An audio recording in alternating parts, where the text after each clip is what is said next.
পূর্বের কথা মোতাবেক ব্যত্যয় ঘটিলে। ঢালিউড সুপারস্টার শাকিব খান মানেই ভিন্ন কিছু, আর তাই আগামী ঈদে মুক্তি পাচ্ছে রায়হান রাফি পরিচালিত নতুন সিনেমা তুফান।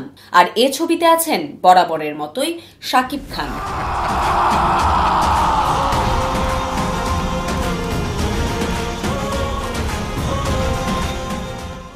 শাকিব খানের একেবারে অন্যরকম লুক, অ্যাকশন, অভিনয় সব মিলিয়ে যেন ভিন্ন বার্তা দিচ্ছে টিজারটি।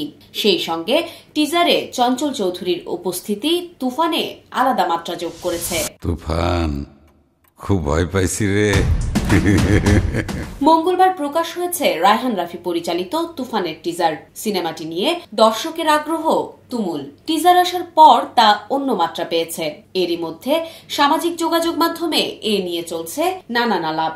ইউটিউবে টিজারটি ভিউ পেয়েছে প্রায় 7 লাখ। বলিউডের অ্যানিমেল ও কেজিএফ থেকে লুক অনুপ্রাণিত এবং কয়েকটি দৃশ্যও অনুরূপ। তবুও দর্শক খুবই আগ্রহ দেখাচ্ছে তুফান নিয়ে। সিনেমাটি ঈদ উল আজহায় মুক্তি পাবে।